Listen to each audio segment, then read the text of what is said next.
Qu'est-ce que la méthode ESPER? C'est ce que nous allons voir aujourd'hui avec Anaïs Evert.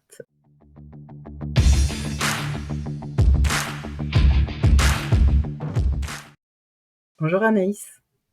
Bonjour Catel. Alors Anaïs, tu es psychopraticienne, coach parental et formatrice. Aujourd'hui, tu vas nous parler de la méthode ESPER. ESPER, ça signifie énergie spécifique pour une écologie relationnelle essentielle. C'est une approche pédagogique qui a été créée par le psychosociologue Jacques Salomé. C'est une pédagogie de la communication qui permet d'améliorer la qualité de la relation à soi-même et à autrui. Donc cette approche, elle repose en fait sur des concepts structurants, sur des outils concrets, sur des règles d'hygiène relationnelle, parce qu'en fait, comme on a aussi une hygiène bien sûr corporelle, eh bien, d'après Jacques Salomé, nous avons aussi une hygiène de nos relations, des choses à respecter, des concepts à suivre pour que nos relations soient en bonne santé. En fait, la méthode ESPER, c'est un peu le mode d'emploi des relations à soi et aux autres, et c'est un art de vivre des relations plus apaisées. Est-ce que tu peux nous dire d'où vient la méthode ESPER? Alors donc c'est Jacques Salomé, donc psychosociologue, auteur de plus d'une soixantaine de livres que je vous encourage à lire d'ailleurs. Donc il parle à la fois de la relation à soi, la relation à l'autre et en fait dans les années 90, il a fait beaucoup de séminaires, beaucoup de stages, etc. pour le grand public et pour les professionnels également. Et en fait, il a formalisé toute son approche dans une sorte de corpus théorique qu'il a appelé donc la méthode ESPER. Voilà. Donc c'est vraiment l'aboutissement de son travail qu'il a formalisé dans les années 90. Est-ce que tu peux nous parler de ton parcours et comment toi, tu as découvert cette méthode ESPER? Alors moi j'ai découvert la méthode ESPER au gré de lecture et donc la lecture vraiment qui m'a donné envie d'aller plus loin et de me former à la méthode ESPER, c'est le livre de Jacques Salomé, Le courage d'être soi, que je vous recommande du coup vivement, qui m'a beaucoup parlé en fait, qui a fait écho à quelque chose vraiment d'important pour moi, l'éthique des relations, comment apprendre à se dire, comment mieux être entendu par les autres, comment vivre des relations moins conflictuelles, plus épanouissantes. C'est vraiment des questionnements que moi j'ai eus et pour lesquels j'ai trouvé des réponses dans la méthode ESPER. Donc, je me suis formée à cette approche. Et puis, ça a été du coup aussi une reconversion professionnelle, puisque au départ, moi, j'étais juriste de formation. J'ai fait des études de droit, de criminologie. J'avais envie de reprendre des études de psy, et puis je savais pas trop vers où aller. Et puis, en fin de compte, la rencontre avec ce livre, avec la méthode, ça m'a tout de suite parlé. Donc, je me suis engagée dans un cursus long de méthode ESPER. Voilà, entre autres. Mais donc, c'est l'outil vraiment que j'utilise le plus dans ma pratique professionnelle. Est-ce que tu peux nous parler des grands principes de la méthode ESPER? Oui, bien sûr. Alors déjà, la méthode ESPER, elle peut s'adresser vraiment à tout le monde. Le principe de base, c'est vraiment la responsabilisation. Alors, la méthode ESPER, c'est une méthode assez ludique, visuelle aussi. On utilise la visualisation. Et alors, tu vois, on utilise un outil qui s'appelle l'écharpe relationnelle. Tu vois, hop, une écharpe, tout simplement, un foulard que on peut tendre, tu vois, de soi-même à l'autre. Donc, c'est un outil qu'on utilise beaucoup en stage, en consultation. Cet outil-là, il nous montre que finalement, une relation, ça a toujours deux bouts, deux extrémités. Et je suis responsable de mon bout, de mon extrémité de la relation, de ce que je dis, de ce que je pense, de ce que je fais à mon bout. Je suis pas responsable du bout de l'autre. D'accord? C'est arrêter à la fois d'accuser l'autre, c'est arrêter de se victimiser, c'est prendre sa juste place dans la relation. Donc la responsabilisation, chacun est responsable de son bout. C'est sortir de la victimisation et de l'accusation, se positionner du coup à son bout, apprendre à dire je. Donc tout ce qui découle en fait de cette écharpe relationnelle, de la responsabilisation, c'est une communication finalement alignée, bienveillante, un positionnement personnalisé à partir du je. Non pas le je égoïste, mais le jeu de je m'approprie ma propre parole et je me positionne finalement face à toi. Donc la méthode ESPER repose aussi beaucoup sur faire le tri dans ce que je reçois de l'autre. Donc d'après Jacques Salomé, une relation est vivante et elle produit forcément des déchets. C'est pas très joli, mais c'est comme ça produit des déchets. Donc il y a des choses, des fois difficiles, pas bonnes pour moi, que je vais recevoir dans la relation. Et donc il y a des démarches à faire pour se libérer en fait des choses toxiques, pas bonnes que j'ai reçues dans la relation.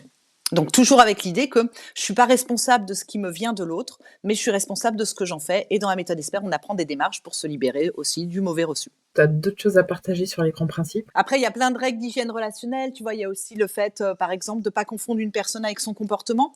Ça, par exemple, dans la parentalité. Alors, dans la méthode ESPER, il y a tout un aspect très, très approfondi sur la parentalité. La relation parent-enfant étant une des relations les plus difficiles, puisqu'on est aux prises avec des relations intimes. Quasiment en permanence et qu'on est renvoyé aussi à l'enfant qu'on a été. Donc la relation parent-enfant, il y a beaucoup, beaucoup de choses à dire. Et par exemple, une des clés de la relation parent-enfant, c'est de ne pas confondre son enfant et son comportement. D'accord ? Et donc, de parler plutôt du comportement de l'enfant plutôt que de dire à l'enfant que il est désagréable, il est nul ou je ne sais quoi. Plutôt de bien distinguer l'enfant qui est bien plus qu'un comportement et plutôt de parler de son comportement et surtout de ce que je ressens par rapport à un comportement. Voilà, c'est une petite application pratique. Quels sont les domaines d'application de la méthode ESPER ? Alors, il y en a plein en fait. J'ai envie de dire, le champ il est infini. La méthode ESPER, donc peut s'appliquer pour la relation à soi, la relation à l'autre, et en fait il y a des spécificités, bien sûr pour chaque relation. Il y a des concepts spécifiques et des outils spécifiques pour la relation de couple, la relation parent-enfant, la relation professionnelle également. Il y a tout un pan aussi de la méthode ESPER applicable en entreprise pour avoir des relations en santé dans l'entreprise, avec ses collègues de travail, avec son chef, etc. Donc ça, c'est extrêmement intéressant aussi. Dans toute relation, on peut utiliser la méthode ESPER. Et je le précise aussi, comme ça repose sur la responsabilisation, on n'a pas besoin que l'autre, notre collègue ou notre enfant ou notre conjoint se forme aussi à la méthode ESPER. C'est pas nécessaire. C'est à partir du moment où soi-même, on décide de découvrir cette approche-là, de se former, de mettre en œuvre les outils, on commence à faire évoluer la relation. Donc ça, c'est chouette, il n'y a pas besoin de changer les autres. Soi-même, on va faire modifier la relation. Quels sont les points forts de cet outil ?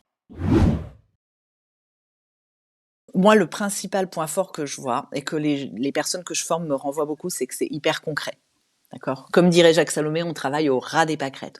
On travaille vraiment sur des choses toutes simples, des choses du quotidien, de pourquoi je me dispute avec mon conjoint parce qu'on n'a pas le même goût pour dîner ce soir, par exemple. C'est vraiment, on peut travailler vraiment sur des choses très quotidiennes, mais des fois, qui nous pourrissent quand même l'existence. Donc voilà, c'est concret. C'est accessible à tous, vraiment. Il y a pas besoin d'avoir bac+5 en psycho pour faire de la méthode ESPER. C'est vraiment accessible à tous. Et puis, un autre point fort, c'est que c'est ludique avec l'utilisation de la visualisation.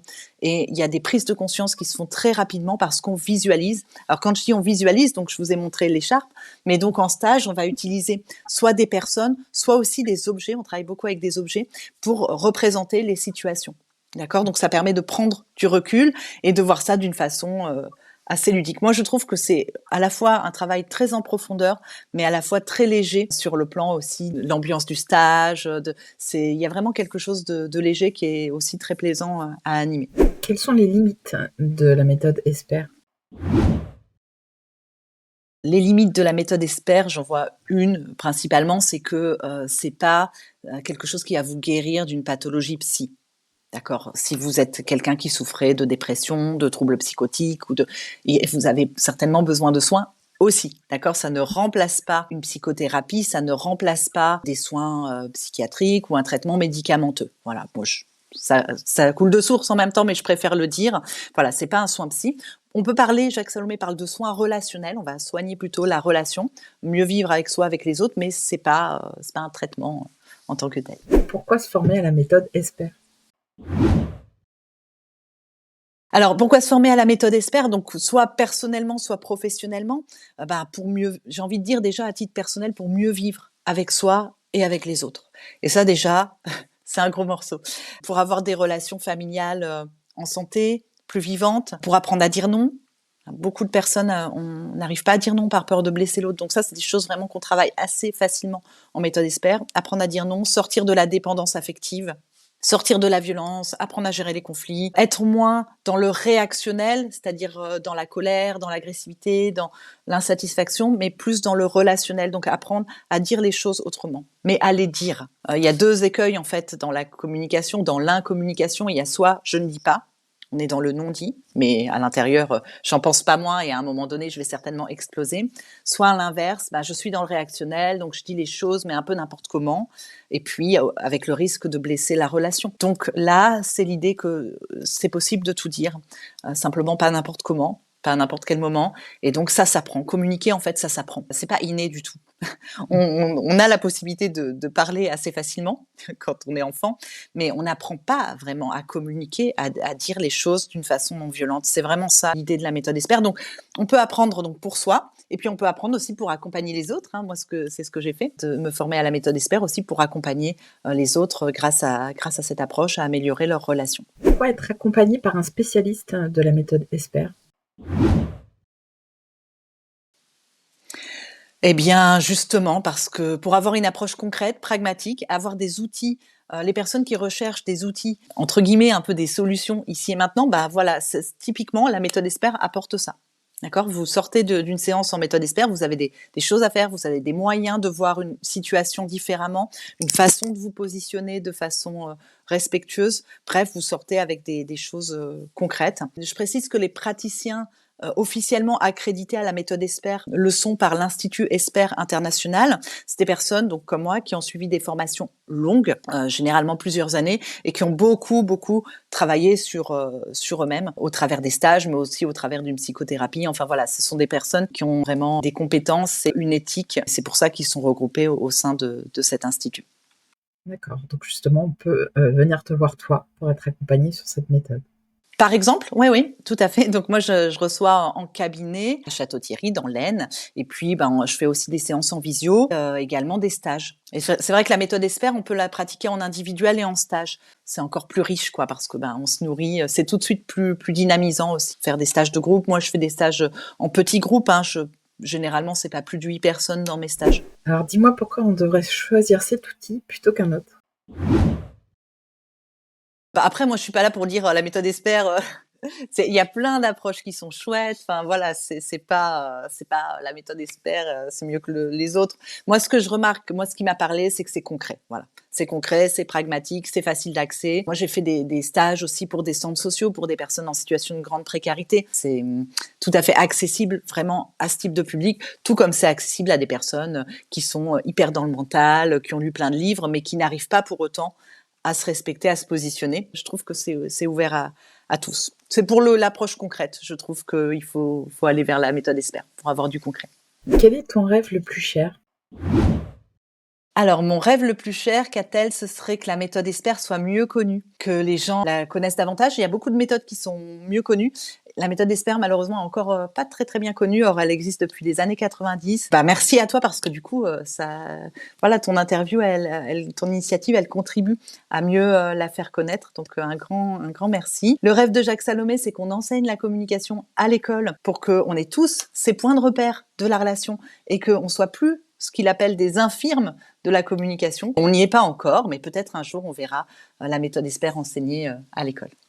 Écoute, j'espère aussi. Je suis tout à fait d'accord avec ça. Tu vois, quand on s'est rencontrés, moi, je ne connaissais pas cette méthode, donc j'étais vraiment intriguée. Ouais. J'avais envie qu'on fasse cette interview, et je rejoins totalement Jacques Salomé et ton rêve aussi, d'apprendre à l'école. Tu vois, il y a des choses qui se font là depuis début janvier 2024, et c'est vrai que voilà, j'espère qu'on ira dans ce sens-là et qu'on pourra avoir des outils de communication à l'école. Ouais, ce serait tellement bien. Quels sont tes projets? Alors, mes projets, en fait, il y en a plein. Moi, je continue à travailler en cabinet. Je forme aussi des professionnels de la parentalité. Je forme des coachs parentaux, accompagnants en parentalité.